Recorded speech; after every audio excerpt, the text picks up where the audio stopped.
আপনি কি কখনো চিন্তা করে দেখেছেন একটি সফল ও ভারসাম্যপূর্ণ দিন কেমন হওয়া উচিত? আসসালামু আলাইকুম। আমরা সবাই জীবনে সুখী এবং সফল হতে চাই, কিন্তু আমাদের এই সাফল্য এবং সুখের চাবিকাঠি লুকিয়ে আছে আমাদের দৈনন্দিন অভ্যাসের মধ্যে। আপনি কি জানেন, প্রতিদিনের ছোট ছোট কিছু কাজ আমাদের পুরো জীবন বদলে দিতে পারে? আজকে আমরা দৈনন্দিন রুটিনের 5টি গুরুত্বপূর্ণ বিষয়বস্তু নিয়ে আলোচনা করব। এই 5টি বিষয়বস্তু আমরা যদি আমাদের জীবনে সঠিকভাবে প্রয়োগ করতে পারি, তাহলে আমাদের আধ্যাত্মিক যেমন শান্তি আসবে, তেমনি আমরা শারীরিক ও মানসিকভাবে সুস্থ থাকব। সেই সাথে আমাদের জ্ঞান ও দক্ষতা বাড়বে, আর্থিক জীবন হবে সুরক্ষিত এবং আমাদের পারিবারিক ও সামাজিক বন্ধন আরও দৃঢ় ও আনন্দময় হয়ে উঠবে।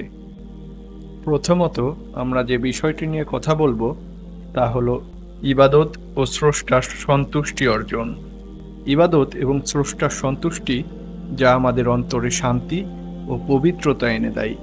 প্রতিদিনের জীবনে স্রষ্টাকে স্মরণ করা এবং তার নির্দেশিত পথে চলা কেবল আধ্যাত্মিক মুক্তিই দেয় না, বরং আমাদের জীবনে প্রতিটি কাজে বরকত ও সফলতা নিয়ে আসে। তাই আমরা অবশ্যই প্রতিদিন একটি নির্ধারিত সময় ইবাদত ও স্রষ্টার সন্তুষ্টি অর্জনে ব্যয় করব।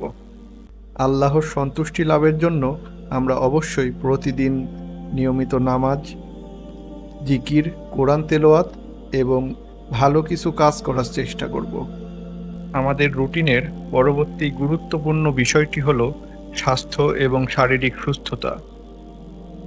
সুস্থ ও সুন্দর জীবনের জন্য প্রতিদিনের রুটিনে আমরা নিয়মিত ব্যায়াম বা শরীরচর্চা করার চেষ্টা করব। একই সাথে আমাদের দৈনন্দিন খাদ্য তালিকায় ভালো অভ্যাস গড়ে তুলতে হবে। এখানে আমরা বাইরের ফাস্টফুড বা অস্বাস্থ্যকর খাবার এড়িয়ে পুষ্টিকর খাদ্য খাওয়ার চেষ্টা করব। পাশাপাশি নিয়মিত পর্যাপ্ত পরিমাণ পানি পান এবং পর্যাপ্ত পরিমাণ ঘুমের দিকে লক্ষ্য রাখব। আমাদের রুটিনের পরবর্তী গুরুত্বপূর্ণ বিষয় হলো শিক্ষা ও আত্ম উন্নয়ন। আমরা যারা এখনও প্রাতিষ্ঠানিক পড়াশোনার সাথে যুক্ত আছি, তারা অবশ্যই চেষ্টা করব সম্পূর্ণ মনোযোগ সহকারে পড়াশোনা করার। সেই সাথে নতুন জ্ঞান ও আত্ম উন্নয়নের জন্য নিয়মিত বই পড়ার অভ্যাস গড়ে তুলব।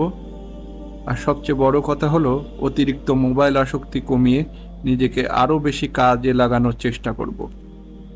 এখন কথা বলা যাক আমাদের জীবনের সবচেয়ে গুরুত্বপূর্ণ অংশ, কাজ এবং উপার্জনের ব্যাপারে।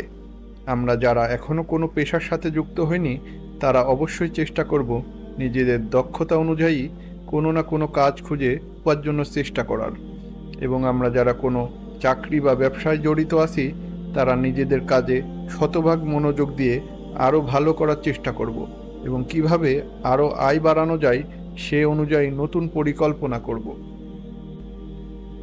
আমরা আমাদের রুটিনের সর্বশেষ যে গুরুত্বপূর্ণ বিষয়টি নিয়ে আলোচনা করব তা হলো পারিবারিক ও সামাজিক সুসম্পর্ক। আমাদের জীবনকে সুন্দরভাবে সাজিয়ে তুলতে আমাদের পাশে থাকা আপনজন আর সমাজই হলো আমাদের বেঁচে থাকার মূল শক্তি। তাই আমরা অবশ্যই চেষ্টা করব পরিবারের প্রিয়জনদের সাথে বেশি বেশি সময় কাটানো এবং প্রতিবেশীদের সাথে আরও সুসম্পর্ক গড়ে তুলতে।